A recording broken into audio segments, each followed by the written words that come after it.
আমাদের সবচেয়ে বড় সম্পদ হলো আমাদের ঈমান, এবং এই ঈমান ধরে রাখা অত্যন্ত কঠিন, কারণ পৃথিবী তার পরিণতির দিকে আগাচ্ছে, অর্থাৎ মহাপ্রলয় হবে, সব ধ্বংস হবে, সেদিকে আগাচ্ছে। প্রিয় নবী সাল্লাল্লাহু আলাইহি সাল্লাম পৃথিবী ধ্বংস হবে বা সৃষ্টি জগৎ ধ্বংস হবে, নট অনলি পৃথিবী, এই নবমণ্ডল ভূমণ্ডল সব ধ্বংস হয়ে সব শেষ হয়ে যাবে, কোনোটি আর নিজ অবস্থানে থাকবে না, এ সম্পর্কে গোটা কোরআন জুড়ে আল্লাহ তাআলা আলোকপাত করেছেন। শুরুর দিকে আল্লাহ রাব্বুল আলামিন বিধিবিধান সবকিছু বলার পরও শেষের দিকে এসে কোরআনকে আল্লাহ রাব্বুল আলামিন সমাপ্ত করেছেন বেশিরভাগ সূরাগুলোতে কিয়ামত সম্পর্কিত আলোকপাত দ্বারায়, অর্থাৎ পৃথিবী তার পরিণতির দিকে যাবে সেটা দিয়ে আল্লাহ সুবহানাহু ওয়া তাআলা ইতি টেনেছেন। আমরা কদিন আগে বাংলাদেশের নোবেল বিজয়ী ডক্টর ইউনূসের একটা সাক্ষাৎকারের একটা অংশ বিশেষ, বোধহয় ডয়চে ভেলের একটা সাক্ষাৎকার, এটা আমরা দেখেছি। যদিও সাক্ষাৎকারটা পরে কোনো কারণে বা কোনো যৌক্তিক অযৌক্তিক যে কারণেই হোক আমরা দেখতে পাই না ওই পেজে, আমি শুনেছি, আপনারা অনেকে হয়তো শুনেছেন। তিনি বলছিলেন যে পৃথিবী তার গন্তব্যের দিকে, ধ্বংসের দিকে এগিয়ে যাচ্ছে, এবং তিনি অন্য পার্সপেক্টিভ থেকে বলেছেন নিশ্চয়ই, কিন্তু আল্লাহ রাব্বুল আলামিন যা বলেছেন সেটি আমাদের সবাইকে উপলব্ধি করতে হবে এবং সেই গন্তব্যে আমাদের যেতে হবে, আমরা যাচ্ছি সেদিকে। পৃথিবী যখন তার গন্তব্যের দিকে বা সৃষ্টি জগৎ যখন তার গন্তব্যের দিকে এগিয়ে যায়, তখন যত বেশি এগিয়ে যাবে ঈমান মানুষের জন্য ধরে রাখা তত কঠিন হবে। আমরা সেরকম একটা সময় পার করছি। আমাদের বাপদাদারা যারা ছিলেন তাদের ঈমানের যে অবস্থা ছিল, তাদের মধ্যে সততা যে পরিমাণে ছিল, আমাদের মধ্যে সে পরিমাণ নিশ্চয়ই নাই। আমাদের পরের জেনারেশন যারা আসবে তাদের মধ্যে ঈমান ধরে রাখাটা আরও টাফ হবে, তাদের পরে যারা আসবে তাদের জন্য আরও টাফ হবে। এভাবে সহিহ মুসলিম বর্ণিত হাদিসে নবী সাল্লাল্লাহু আলাইহি ওয়াসাল্লাম বলেছেন, লা তাকুমুস সাআহ হাত্তা ইউকাল ফিল আরদি আল্লাহ আল্লাহ, অর্থাৎ পৃথিবী ততক্ষণ পর্যন্ত ধ্বংস হবে না, মহাপ্রলয় হয়ে সৃষ্টি জগৎ ততক্ষণ পর্যন্ত শেষ হয়ে যাবে না, যতক্ষণ পর্যন্ত একজন মানুষও আল্লাহ বলার মতো থাকবে। তার মানে পৃথিবী থেকে একটা সময় ঈমানদার কমতে কমতে, বিশ্বাসী মানুষ কমতে কমতে এমন একটা পর্যায়ে চলে যাবে যেটা জিরোতে চলে যাবে, কোনো বিশ্বাসী মানুষ থাকবে না। তখন এই পৃথিবী বা সৃষ্টি জগতের আর থাকার প্রয়োজন হবে না। আল্লাহ সুবহানাহু ওয়া তাআলা তখন এটাকে ধ্বংস করে পুনরুত্থান তিনি প্রতিষ্ঠা করবেন এবং বিচার দিবস তিনি প্রতিষ্ঠা করবেন। তো পৃথিবী যেহেতু তার পরিণতির দিকে আগাচ্ছে, এই সময়টাতে ঈমান ধরে রাখা অত্যন্ত টাফ এবং সহজ। মুসলমানের সন্তান হিসাবে, বাই চান্স মুসলিম হিসাবে, আমরা আমাদের ঈমানের কেয়ার করা, ঈমানের পরিচর্যা করার প্রয়োজনটা আমরা অনুভব করি না। আমি আজকের এই অনুষ্ঠানের মাধ্যমে আপনাদেরকে উদাত্ত আহ্বান রাখতে চাই, আসুন আমাদের ঈমানের যত্ন করি। আমাদের ঈমানটাকে যত্ন করবার জন্য আমাকে কোরআন অধ্যয়ন করতে হবে, আমাকে কোরআন পড়তে হবে, ঈমানের পরিবেশে থাকতে হবে এবং ঈমান কি সেটা বুঝতে হবে। আপনারা আলহামদুলিল্লাহ, যেটি আমি বলছিলাম, আপনারা সবাই বাংলাদেশের ভবিষ্যৎ, আপনারা সবাই এই পৃথিবীর ভবিষ্যৎ। আপনাদের প্রত্যেকের মধ্যে যে সম্ভাবনা লুকিয়ে আছে, সেই জায়গা থেকে আপনারা যদি চেষ্টা করেন ইসলামটাকে জেনে বুঝে অনুসরণ করার মানার, তাহলে সেক্ষেত্রে আমি দৃঢ়ভাবে বিশ্বাস করি যে আপনি ইসলামটাকে এনজয় করবেন। আমি একটি কথা থেকে অন্যদিকে গিয়েছিলাম যে এক ভদ্র মহিলা আমার কাছে এসছেন ইসলাম গ্রহণ করবার জন্য। আমি তাকে জিজ্ঞাসা করলাম, এফিডেভিট সব কমপ্লিট করেছেন এবং আইনি সমস্ত পদক্ষেপগুলো শেষ করেছেন, বললাম যে আপনি ইসলাম কেন গ্রহণ করবেন? যারাই আমার কাছে এই টাইপের আসে আমি জিজ্ঞেস করি, কারণ আমার তো জানা আছে যে বাংলাদেশের আমাদের মানুষের প্র্যাকটিস দেখে তো তার ইসলাম গ্রহণ করার কথা না, আরও ইসলাম থেকে পালানোর কথা। কেন গ্রহণ করেছেন?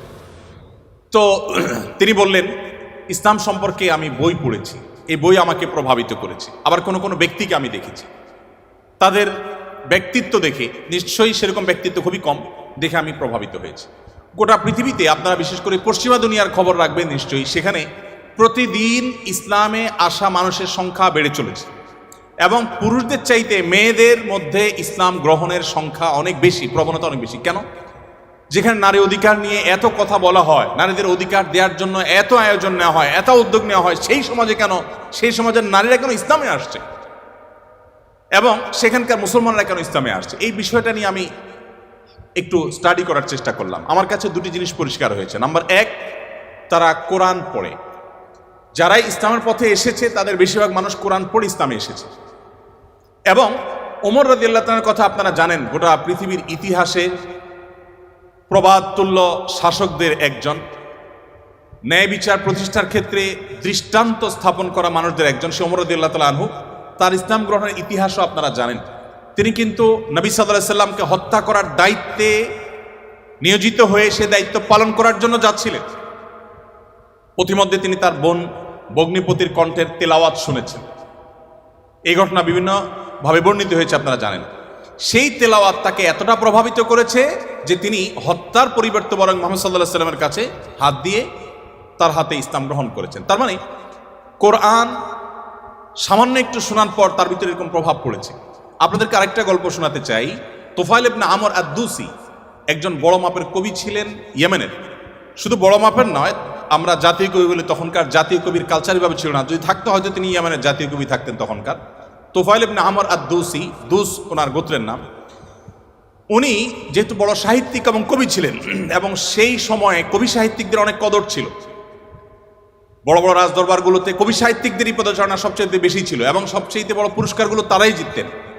প্রশংসা করে রাজাদেরকে বিভিন্ন কবিতা, বিভিন্ন পংক্তি, বিভিন্ন লেখা এগুলো উপহার দিলেই পুরস্কার পেতেন। তো তুফাইল ইবনে আমর আদ-দুসি যেহেতু সাহিত্যিক ছিলেন, ভিআইপি ছিলেন, তিনি মক্কা উমরা করতে এসেছেন। মুহাম্মদ সাল্লাল্লাহু আলাইহি সাল্লাম তখন গোপনে ইসলাম এর দাওয়াত দিচ্ছেন। মক্কায় আসার পর তার বন্ধু বান্ধব যারা মক্কায় ছিলেন কবি সাহিত্যিক, তারা বললেন, দেখো আমাদের এখানে তো একটা লোক, তার কথা শুনলেই মানুষ তার জাদুতে আক্রান্ত হয়ে যায়, বাপদার ধর্ম ছেড়ে দেয়। তো তোমার ব্যাপারে আমরা আশঙ্কা করছি যে তুমি এরকম অবস্থার মধ্যে পড়তে পারো। তাহলে একটা বুদ্ধি হলো, তুমি কানের মধ্যে তুলো দিয়ে রাখো, দোনো কানের ফুটো এমনভাবে বন্ধ করে দাও যে তুমি ওমরা যখন করবা, তওয়াফ করবা, সাই করবা, এই টাইমে যাতে ওই ভদ্রলোকের কোনো কথা তোমার কানে না আসে। অ্যাটলিস্ট এই সময়টা তুমি এভাবে একটু পার করো। তিনি তাদের পরামর্শ অনুযায়ী দোনো কান বন্ধ করে ফেললেন, এবং তিনি ওইভাবে কিন্তু ওমরার কাজ শেষ করলেন। একটা পর্যায়ে তার মনে হলো যে আমি এত বড় সাহিত্যিক মানুষ, বুদ্ধিজীবী মানুষ, পড়াশোনা করা মানুষ, একটা মানুষ কথা বলবে আর আমি গলে যাব, ভুলভাল বললেও আমি সেটা মেনে নেব, আমি তো এত অর্বাচীন না, আমাকে এত ভয় কেন পেতে হবে। তিনি কানের তুলো খুলে ফেলে দিলেন, এবং এরপর তিনি হারামের কোনো এক জায়গা থেকে কোরআনের কিছু আয়াতের অংশ বিশেষ তার কানে আসলো। আসার পর তিনি সাহিত্যিক মানুষ, বুঝলেন যে এটা তো এই মানের ভাষা, এই মানের সাহিত্য, এটা তো কোনো মানুষের রচনা হতে পারে না, বা এই ধরনের রচনা তো আমি আগে পড়ি নাই, এটা তো একটু ব্যতিক্রম মনে হচ্ছে।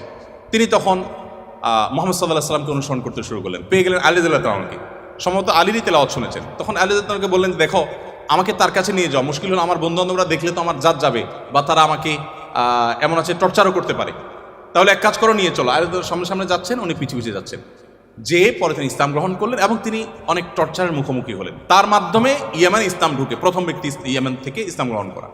আমি আপনাকে 50টা ঘটনা শোনাতে পারবো যে মানুষগুলো ইসলাম গ্রহণ করেছেন শুধুমাত্র কোরআন স্টাডি করে, কোরআন পড়ে। আমি আপনাদেরকে আজকে আহ্বান করে যেতে চাই, বাই চান্স মুসলমান আমরা যারা আছি, আমরা একটু ইসলামটাকে বোঝার চেষ্টা করি, আমরা ইসলামটা একটু জানার চেষ্টা করি। আমরা অনেকে মনে করি কোরআন হাদিস এগুলো হুজুরদের সাবজেক্ট, এগুলো শুধু ওনারা পড়বেন, আমরা শুধুমাত্র হুজুরদের মুখের দিকে তাকিয়ে থাকবো আর শুনবো। আপনি সেই ধর্মের অনুসারী, যে ধর্মের প্রথম নির্দেশ কিন্তু নামাজ পড়া নয়, যে ধর্মের প্রথম নির্দেশ কিন্তু রোজা রাখা নয়, যে ধর্মের প্রথম নির্দেশ হলো ইকরা, তুমি পড়ো। আপনি সেই ধর্মের মানুষ, যেই ধর্মে আপনাকে জ্ঞান ভিত্তিক দিন আপনাকে গ্রহণ করতে বলা হয়েছে। আল্লাহ সুবহানাহু ওয়া তাআলা কোরআনে বলেছেন, ফাআলাম আন্নাহু লা ইলাহা ইল্লাল্লাহ। ইমাম বুখারী রাহমাতুল্লাহ আলাইহি কোরআনের পর সবচেয়ে বড় বিশুদ্ধতম আপনার ব্যাখ্যা গ্রন্থ, সেখানে আল্লাহ রাব্বুল আলামিন যে কোরআনে আয়াতে বলেছেন, এর আলোকে ইমাম বুখারী রাহমাতুল্লাহ একটা অধ্যায় রচনা করেছেন। আপনারা জেনারেল ব্যাকগ্রাউন্ডের মানুষ, আপনাদেরকে আমি কিছু এমন তথ্য দিতে চাই যেগুলো হয়তো আপনাদের জানা নেই, এবং সেটা এই জন্য দিতে চাই যে মুসলমানদের জ্ঞান বিজ্ঞানের চর্চা কোন লেভেলে ছিল, বিজ্ঞান তো বটে, সাধারণ জ্ঞানের চর্চাও কোন লেভেলে ছিল। ইমাম বুখারী রাহমাতুল্লাহর যে বুখারী শরীফের কথা আপনারা শুনেন, এই বুখারী শরীফ এটার যে শুধু ইয়েগুলো আছে, টাইটেলগুলো আছে, অধ্যায় এবং পরিচ্ছদের যে শিরোনামগুলো আছে, শুধু এই শিরোনামগুলোর ব্যাখ্যায় ভারতবর্ষের লেখক আছে, সারা ওয়ার্ল্ডের অন্যান্যগুলো বাদই দিলাম। শাইখুল হাদিস জাকারিয়া রাহমাতুল্লাহ আলাইহি ভারতের সাহারানপুরের উত্তরপ্রদেশের, তার লেখা আত-তারাজম ওয়াল আবওয়াব আছে। আপনার এই টেবিলের এই মাথা থেকে মাথা পর্যন্ত হয়ে যাবে সবগুলো ভলিউম রাখলে। এতগুলো ভলিউম ভর্তি কিসে? শুধুমাত্র সহিহ বুখারীর শুধুমাত্র যে টাইটেল বা শিরোনাম আছে তার ব্যাখ্যা। এবং এগুলো এতটা একাডেমিক, এবং এতটাই আপনার ডিপ নলেজের বিষয় এবং এলমি বিষয়, একাডেমিক বিষয়, যে আপনি যদি এখানে প্রবেশ করেন তাহলে আপনি এটার ভেতরে শুধু ঢুকতেই থাকবেন এবং সামনে আগতে থাকবেন। এটা আমাদের ঐতিহ্য। যাই হোক, তো ইমাম বুখারী রহমতুল্লাহ আলাইহির একটা অধ্যায়ের শিরোনাম ছিল এরকম যে তিনি লিখেছেন বাবুল কাউলি বিল ইলমি, বাবুল ইলমি ক্বাবলাল কাউলি ওয়াল আমালি বিহি। অর্থাৎ সে অধ্যায় এখানে রচনা করা হচ্ছে যে অধ্যায়ে প্রমাণ করা হবে ইসলাম কোনো কথা বলবার আগে, কোনো কাজ করবার আগে মানুষকে সেটা জানার নির্দেশ করে। অর্থাৎ আগে জ্ঞান অর্জন করো, তারপরে তুমি করো।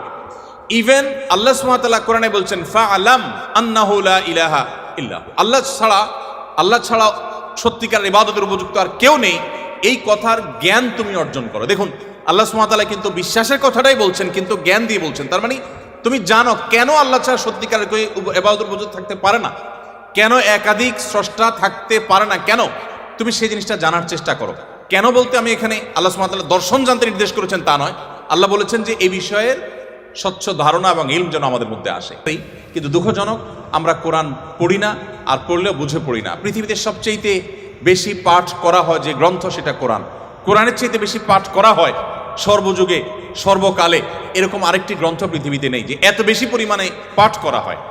আর দুঃখজনক সত্য এটাও যে পৃথিবীতে না বুঝে পাঠ করার ক্ষেত্রে কোরআনের চাইতে আর বিকল্প বা আরেকটা গ্রন্থ আপনি খুঁজে পাবেন না। কোরআনই একমাত্র গ্রন্থ যে আমরা মুসলমানরা সেটাকে না বুঝেই শুধুমাত্র পড়ি। হ্যাঁ, কোরআন না বুঝে পড়লেও আপনি সওয়াব পাবেন, এটা একটা কাজ হবে। না বুঝে পড়লে কি লাভ হবে আমরা অনেকে বলি। আজকাল আপনারা জানেন অনেক টেকনোলজি আবিষ্কার হয়েছে, আপনারা টেকনোলজির লোক, যে একটা সিম্পল জিনিস আমাদের সবার হাতে হাতে আছে, স্মার্টফোন। আমরা যদি বলি হাই শ্রী কল অমুক, সাথে সাথে কিন্তু আপনার কোনো টিপাটিপি ছাড়াই সেই অমুককে কল করবে, মোবাইল করবে না ডিভাইস। এখন তো আপনার আপনি কোনো রুমে বসে বলছেন যে গরম লাগছে, এসিটা অন হয়ে যাবে। আপনি জাস্ট বললেন, নির্দিষ্ট শব্দ উচ্চারণ করলেন যে আপনার কাছে গরম লাগছে, এসিটা অন হয়ে যাবে। আপনি বললেন যে না এখন শীত লাগছে, তো এসিটা কমে যাবে, বন্ধ হয়ে যাবে। টেকনোলজি এই পর্যন্ত চলে গেছে, যা আপনি বলছেন সেটা সে ক্যাচ করছে এবং সেই অনুযায়ী কাজ করছে।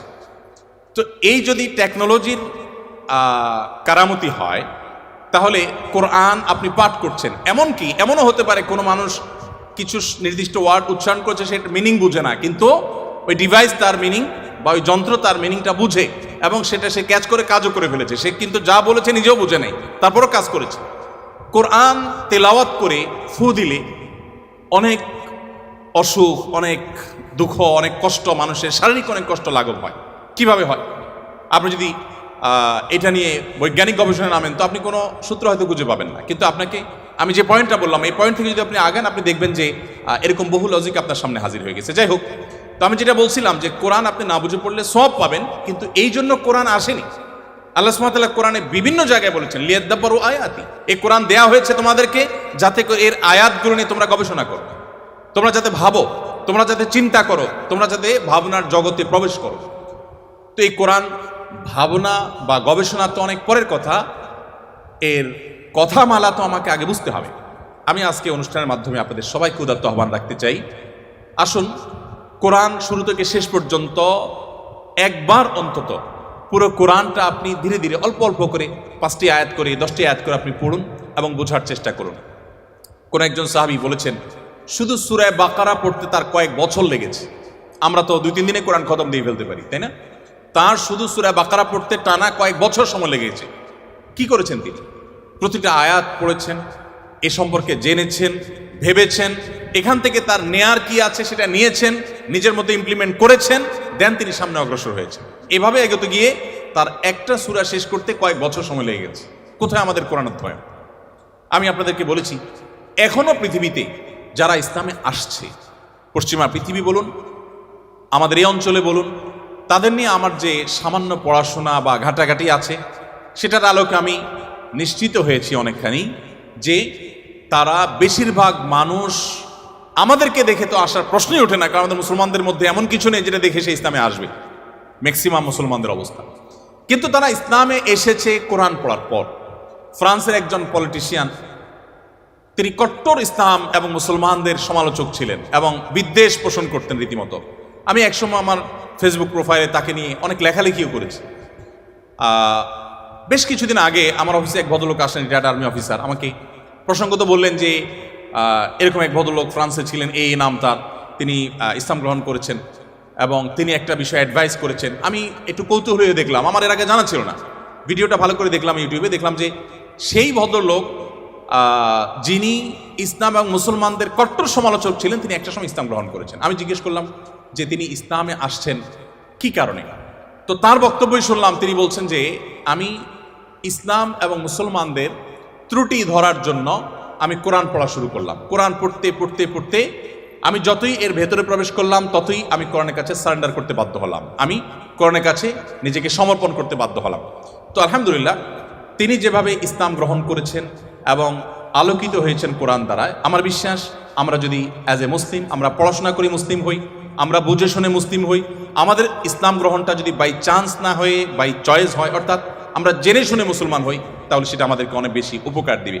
আপনারা অনেকে জানেন কবরে বা আপনার আলমে বারজাক, কবর না বলে বলতে পারি আমরা আলমে বারজাক, মৃত্যুর পরবর্তী যে জগৎ, সেখানে মানুষের দেহাবশের যেখানে যে অবস্থায় থাকে সেখানে কিছু প্রশ্ন হবে। এই প্রশ্নের মধ্যে শেষ সম্পূরক প্রশ্ন থাকবে, মা আলামাকা ও মা আদরাকা, তুমি কোত্থেকে জানলে, কিভাবে জানলে।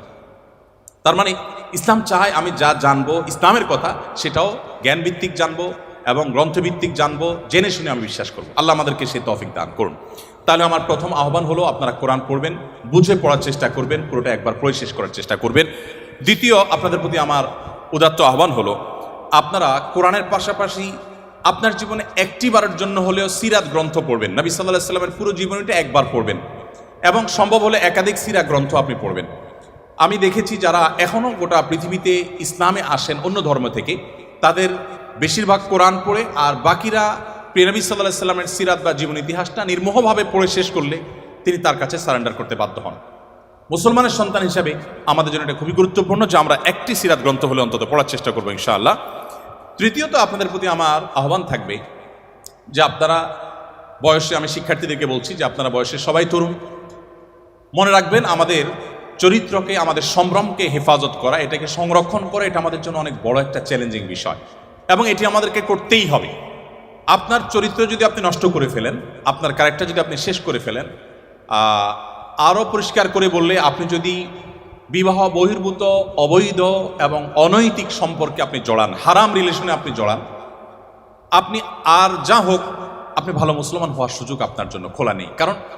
কারণ ভালো মুসলমান হওয়ার জন্য নিজেকে নিয়ন্ত্রণ করা শিখতে হয়। দেখুন, আপনি দেখবেন ইসলাম সব জায়গায় শুধু ব্রেক দিতে শিখিয়েছে, ব্রেক, এটা হারাম, এটা করা যাবে না, ওদিকে যাওয়া যাবে না, তার মানে নিয়ন্ত্রণ করা। কারণ মানুষের জন্য যা ক্ষতিকর তা থেকে মানুষকে বাঁচাবার জন্য ইসলাম এই আদেশ নিষেধগুলো দিয়েছে। আপনি বয়সে তরুণ, আপনি যদি নিজেকে কোন একটা লোভ থেকে নিয়ন্ত্রণ করতে না শিখেন, নিজেকে আপনি কন্ট্রোল করা না শিখেন, আপনি কিভাবে সমাজ পরিবর্তন করবেন? আপনি কিভাবে দেশকে, এই পৃথিবীকে আলোকিত করবেন? আপনার দ্বারা কিভাবে আপনার অনেক অসৎ চাহিদা থাকতে পারে, আপনার জীবনে অনেক লোভ, অনেক আকাঙ্ক্ষা আপনার সামনে হাজির হতে পারে, যেটা পূরণ করা আপনার জন্য বিধেয় নয়, অবৈধ। সেগুলো আপনি কিভাবে, সেগুলো থেকে আপনি বেঁচে থাকবেন, নিজেকে কিভাবে নিয়ন্ত্রণ করবেন, এটার এক্সারসাইজটা আপনাকে আপনার তরুণ বয়স থেকে করতে হবে। আল্লাহ রাব্বুল আলামিন একটা নির্দিষ্ট সময় পর্যন্ত আমাদেরকে অপেক্ষা করতে বলেছেন, একটা বৈধ এবং হালাল সম্পর্কের জন্য অপেক্ষা করেছেন। দেখুন, পৃথিবীর যে সমস্ত দেশে এই রিলেশনগুলোর কোনো বিধিনিষেধ রাখা হয়নি, তারা খুব একটা ভালো নেই, তাদের দাম্পত্য জীবনে তারা খুব একটা সুখী নয়। আমরা ভারত উপমহাদেশের মানুষ, আমাদের অনেক কিছুই নেই, আমরা জ্ঞানে বিজ্ঞানে পিছিয়ে, আমরা অনেক ক্ষেত্রে পিছিয়ে, কিছু কিছু ক্ষেত্রে আমরা তাদের চাইতে অনেক বেশি এগিয়ে আছি। তো আমাদের একটা দিক হলো এটি যে আমাদের পরিবারগুলো যত স্ট্রং, আমাদের পরিবারের সম্পর্কগুলো যত মজবুত, আমাদের মধ্যে ভাই ভাই সম্পর্কটা যতটা এখনও ভালো আছে, এই অধপতনের এই সময়েও আমাদের মধ্যে সন্তানের সাথে বাবা মায়ের বোঝাপড়াটা যত ভালো আছে, আমাদের পারস্পরিক সম্পর্কগুলো, স্বামী স্ত্রীর মধ্যকার সম্পর্কগুলো যত ভালো আছে, এগুলো পশ্চিমা দুনিয়া মানুষরা কল্পনাও করতে পারে না। আপনারা আমার চেয়ে নিশ্চয়ই ভালো জানবেন, তারা এগুলো কল্পনাও করতে পারে না। আমাদের এই ভালো দিকগুলো আমাদেরকে ধরে রাখতে হবে। আমরা পশ্চিমা দুনিয়া থেকে জ্ঞান বিজ্ঞান এবং যেগুলো নেওয়ার সেগুলো যেমন গ্রহণ করব, তাদের যে সমস্ত ত্রুটির কারণে তারা সাফার করছে সেগুলোর ব্যাপারে আমাদেরকে সতর্ক থাকতে হবে এবং সেক্ষেত্রে ইসলামের নির্দেশনা মানার কোনো বিকল্প নেই। আপনি আপনার তারুণ্যকে নষ্ট করবেন অন্যায়, অনাচারে, স্বেচ্ছাচারিতায়, অবৈধ কাজে, হারাম কাজে, আপনি নিশ্চিত থাকুন যে এর জন্য আপনাকে দুনিয়াতে মূল্য দিতে হবে। আপনি দাম্পত্যের জীবনে আপনার এটার জন্য সাফার করতে হবে, আখিরাত তো পরে আছে। এজন্য আপনার নিজের প্রয়োজনে নিজেকে নিয়ন্ত্রণ করতে শিখুন এবং কন্ট্রোল করতে শিখুন। আমরা বান্দার হকের কথা বলেছি, মানুষের অধিকারের কথা বলেছি, সেটির অংশ হিসাবে আপনাকে এটি করতে হবে। আপনারা জানেন সারা পৃথিবীর সব সমাজেই, এমনকি অমুসলিম সমাজেও একজন মানুষ তার দুজন সঙ্গী যদি রাখেন, অর্থাৎ স্ত্রী আর তাদের কাছে যদি তাদের ভাষায় যদি আমরা গার্লফ্রেন্ডের কথা বলি, যে দুজন রাখেন, তো এটাকে অনৈতিক মনে করা হয়, এটাকে অন্যায় মনে করা হয়। সকল সমাজে যারা অমুসলিম, যারা অবিশ্বাসী, তারাও এটাকে অন্যায় মনে করে। তো আমি যদি এটাকে একটু ভিন্নভাবে বলি, আপনি একজন তরুণ, আপনার যদি আল্লাহ তাআলা নসিবে রাখেন, আপনি বেঁচে থাকেন, আপনার ইনশাআল্লাহ একজন স্ত্রী হবে, জীবন সঙ্গিনী আসবেন। আপনার এখনকার সময়টা, অর্থাৎ বিবাহের আগের সময়টা যদি আপনি বিভিন্ন নারীদের সাথে আপনি সম্পর্ক করেন, আমি মেয়েদের কথা একই কথা বলছি, মেয়েরা যদি ছেলেদের সাথে সম্পর্ক রিলেশন করে, এবং এই রিলেশনগুলো আপনার স্ত্রী যিনি হবেন তিনি যদি এখন আপনার কাছে থাকতেন অথবা আপনি তার কাছে থাকতেন, তাহলে কিন্তু নিশ্চয়ই এগুলো সহ্য করতেন না। তাহলে আপনার নিজের চরিত্রকে, আপনার যৌবনকে, আপনার জীবনকে আপনি এমন কাজে ব্যয় করছেন যা আপনার জীবন সঙ্গিনী, আপনার জীবন সঙ্গী যার জন্য আপনি অপেক্ষা করছেন, যিনি আপনার জন্য অপেক্ষা করছেন, তিনি পছন্দ করছেন না। তাহলে এই কাজটাকে আপনি কিভাবে যৌক্তিক বলতে পারেন? এই কাজটাকে কিভাবে আপনি সঠিক মনে করতে পারেন? এই কাজটাকে আপনি কোন যুক্তিতে দাঁড় করাতে পারেন? দেখুন, বিবাহ বন্ধনের বাঁধ যারা তুলে দিয়েছে, আপনি চায়নার কথা আমার চাইতে নিশ্চয়ই ভালো জানেন। চায়নার মতো একটা দেশ, এত পপুলেশনের দেশ, জন্মের হার কোনোভাবে কোনো মেকানিজমে বাড়াতে পারছে না, এত প্রণোদনা দেওয়া হচ্ছে। ইটালির কথা আমি গত কয়েকদিন আগে পত্রিকা পড়েছি, আপনারা নিশ্চয়ই আমার থেকে ভালো জানবেন যে ইটালি, চায়না, অনেক দেশ আছে পৃথিবীতে যারা তাদের জন্মের হারকে স্বাভাবিক করবার জন্য সরকারি প্রণোদনা বিভিন্নভাবে দেওয়ার পরও কোনোভাবে তারা স্বাভাবিক করতে পারছে না। একসময় কিন্তু তাদের জন্মের হার কম থাকার বিষয়টা এরকম ভয়াবহ পর্যায়ে ছিল না। এখন প্রেডিকশন বলছে সামনের দিনগুলো তাদের জন্য অত্যন্ত আতঙ্কের, অত্যন্ত ভয়ঙ্কর, কারণ কেউ সন্তান জন্ম নিতে চাচ্ছে না, দিতে চাচ্ছে না, কোনো প্রণোদনা দিয়েও এটাকে স্বাভাবিক করতে পারছে না। এগুলোর একটি কারণ, অনেক কারণের মধ্যে একটা কারণ হলো বিবাহ বহির্ভূত সম্পর্ককে অ্যাপ্রিসিয়েট করা। যে সমাজে এটাকে যত বেশি অ্যাপ্রিসিয়েট করা হয়, সেখানে পরিবার ব্যবস্থা তত দ্রুততার সাথে ভেঙে পড়ে। আপনি আমাদের কথা যদি বলেন, বাংলাদেশে বিবাহ বিচ্ছেদের হার নিয়ে প্রতিনিয়ত আমরা পত্রিকায় বিভিন্ন প্রতিবেদন পড়ি এবং আমাদের কপালে ভাঁজ পড়ে। আমি মাহফিল বা ইসলামিক প্রোগ্রাম একসময় নিয়মিত করতাম, এবছর আর মাহফিল না করার ঘোষণা দিয়েছি আমরা। তো মাহফিল করতে গিয়ে বিভিন্ন জনপ্রতিনিধি, এলাকার বিভিন্ন নেতৃস্থানীয় মানুষদের সাথে উঠা বসা হয়। আমি অনেক জায়গায় শুনেছি, বিশেষ করে মৌলভীবাজারের এক চেয়ারম্যানের কথা আমার এখনো মনে পড়ে। ভদ্রলোক বললেন যে, ভাই, মাত্র 10 দিন হলো আমি দায়িত্ব বুঝে নিয়েছি নির্বাচনের পর। এই 10 দিনের মধ্যে আমার কাছে শুধুমাত্র আমার একটা ইউনিয়নে তালাকের, অর্থাৎ বিবাহ বিচ্ছেদের বিচার এসেছে প্রায় 20-25টা। আমার কাছে যেগুলো আসেনি সেগুলো তো আনকাউন্টেড আমার কাছে। ঠিক একইভাবে আরো অনেক ব্যক্তির কথা আমি জানি, আপনারা পত্রিকায় পড়েন, প্রতিনিয়ত প্রতি মিনিটে এখন বিবাহ বিচ্ছেদ হচ্ছে, প্রতি মিনিটে। কেন হচ্ছে বলুন? আমাদের আর্থিক সঙ্গতি কি আগের তুলনায় কমেছে না বেড়েছে বলুন তো? বেড়েছে না? আমাদের দাদারা, বাপ দাদারা বা তাদেরও আগে যারা ছিলেন, তারা কিন্তু তাদের স্ত্রীকে বছরে একটা শাড়ি, একটা কাপড় দিতে অনেক কষ্ট হতো। আপনি কিন্তু আপনার স্ত্রীকে একটা শাড়ি না, বরং সুপার মার্কেটে গিয়ে ছেড়ে দেন, আসার সময় বিল পেমেন্ট করে আসছেন, কোনটার দাম কত জিজ্ঞেস করার সময়ও নেই, তাই না? আমাদের বাপদাদারা যারা ছিলেন তারা কিন্তু, আমি শেষ করছি, চেয়ারম্যান মহোদয় এসছেন সম্ভবত, আমি ইনশাল্লাহ সংক্ষেপ করে শেষ করে ফেলছি ইনশাল্লাহ। যেটা বলছিলাম যে আপনি এখন দেখবেন যে এখন স্বামী তার স্ত্রীকে ভালোবাসা প্রকাশ করার কত ওয়ে আছে বলুন তো। আপনি সরাসরি গল্প করতে পারছেন, মোবাইলে কথা বলতে পারছেন, SMS-এ ভালোবাসা আদান প্রদান করতে পারছেন, মনের ভাব প্রকাশ করতে পারছেন, মুহূর্তগুলোকে ছবি ধারণ করে পাঠিয়ে দিতে পারছেন। কতভাবে ভালোবাসা চলছে আপনি বলুন তো। আচ্ছা, আমাদের বাপদাদারা যারা ছিলেন তাদের কাছে আমরা যাই একটু, তারা কিন্তু বিশেষ করে গ্রামাঞ্চলে যারা বড় হয়েছেন, এখন তো গ্রাম শহর সব জায়গায় টেকনোলজি পৌঁছে গেছে আলহামদুলিল্লাহ। তখনকার কথা আপনি চিন্তা করুন যে সারাদিন স্বামী তার কাজে, স্ত্রী তার কাজে, দুজন দুই সেক্টরে আছেন এবং দুজন দুই জগতে আছেন। ওই রাতে খাবার দাবার শেষ ছাড়া সাক্ষাৎই হতো না, ততক্ষণে আপনার ওই হারিকেন নিভে যেত, অন্ধকারের মধ্যে সাক্ষাৎ, আবার ভোরে ভোরে উঠে যে যার কাজে চলে যেত। অর্থাৎ এত ভালোবাসাবাসী, এত ভালোবাসা আদান প্রদান করার সুযোগ ছিল না, এত ভালোবাসার উপকরণ ছিল না, এত গিফট আদান প্রদানের সুযোগ ছিল না। কিন্তু সম্পর্কগুলো কি আমাদের মতো ছিল না আর একটু স্ট্রং ছিল? কোনো সন্দেহ আছে? কোনো সন্দেহ নেই। বলুন তো অভাবটা কিসের? এখন তো অভাব নেই, টাকা পয়সা আছে, গিফট আছে, আপনি অনেক কিছু দিচ্ছেন। এত কিছুর পরও ঝগড়াঝাটি, সংসার ভেঙে দাম্পত্য জীবনগুলো সব শেষ হয়ে যাচ্ছে। আমাদের কিছু একটা হারিয়ে যাচ্ছে। আমার আগে ডাইরেক্টর মহোদয় বলছিলেন মূল্যবোধের কথা। এই মূল্যবোধ আমাদের থেকে হারিয়ে যাচ্ছে।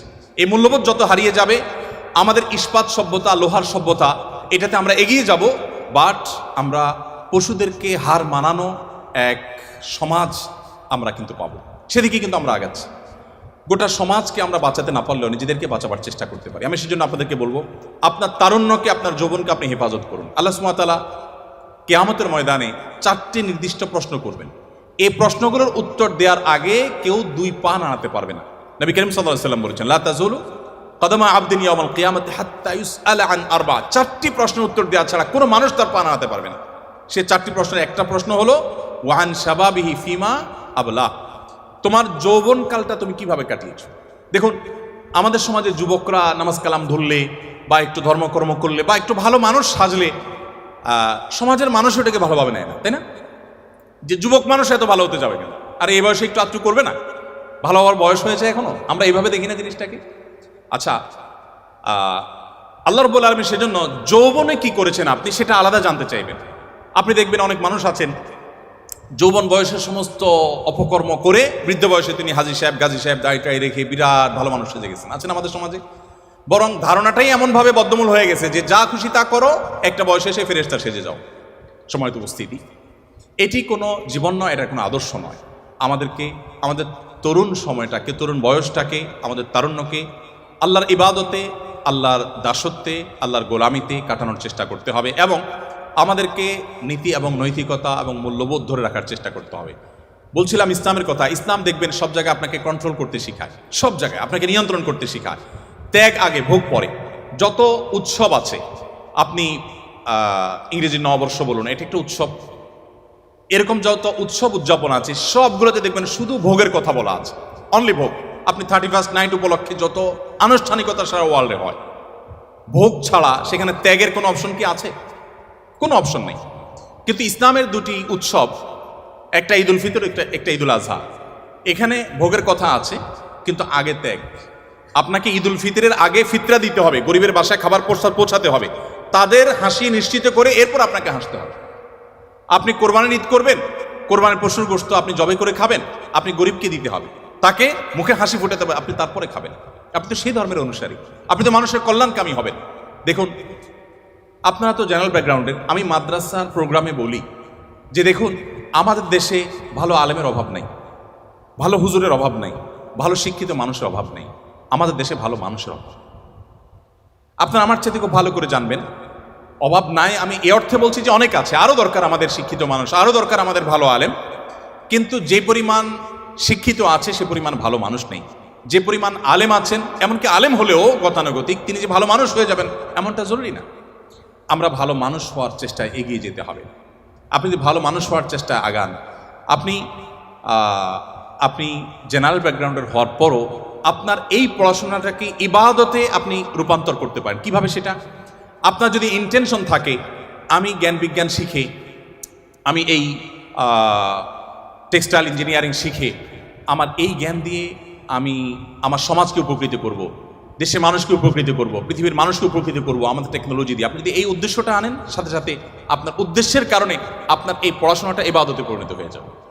আর যদি আপনি বলেন যে আমি আমার অমুককে দেখিয়ে ছাড়বো, তমুককে দেখিয়ে ছাড়বো, এটা জাহির করে ছাড়বো, তাহলে সেক্ষেত্রে আপনি হয়তো দেখাতেও পারবেন না, আর আল্লাহর কাছে বিনিময় পাওয়ার প্রশ্ন ওঠে না। এই জন্য আমি আপনাদেরকে আহ্বান করব যে আমাদের এই বয়সটাকে হেফাজত করতে হবে, বিশেষ করে তরুণ সময়টাকে হারাম সম্পর্কগুলো থেকে বেঁচে থাকার জন্য স্ট্রাগল করতে হবে। আমি বলি, যে যুবক নিজেকে এতটুকু কন্ট্রোল করতে পারে না, সে কিভাবে বিশ্ব জয় করবে, সে কিভাবে দুনিয়া জয় করবে, সে কিভাবে সমাজ সংস্কার করবে? আমাদেরকে সেদিকে যেতে হবে। একজন মুসলমান হিসাবে আমি আপনাদের প্রতি আমার আবেদন রাখতে চাই যে আপনারা ওলামা একরাম যাদের কথা এবং কাজে মিল আছে, যারা অ্যাজ এ আলেম যেমন ভালো, অ্যাজ এ মানুষ তেমনই ভালোভাবে ভালো, কোরআন এবং হাদিসের প্রতিচ্ছবি যারা, সে মানুষগুলোর সান্নিধ্য আপনারা অবলম্বন করবেন এবং আপনি যেখানে থাকেন সেখানে একজন সৎ, একজন নিষ্ঠাবান মানুষের সাথে থাকা চেষ্টা করবেন। শুধু আলেম নয়, আপনার সহপাঠীদের মধ্যে আপনার ছাত্রবন্ধুদের মধ্যে আপনি অনেককে দেখবেন যে ব্যক্তিগতভাবে সে সৎ, অসৎ না, মিথ্যা বলে না, অন্যায় করার প্রবণতা নেই, বাজে জিনিসের প্রবণতা নেই, আপনি তাদের সাথে চলার চেষ্টা করবেন। এবং এই সংস্রব মানুষকে কত দ্রুত পরিবর্তন করে সেটা জাপানের ওই বাংলাদেশি প্রবাসী ভাইয়ের কথা বলে আমি বোঝাবার চেষ্টা করেছি।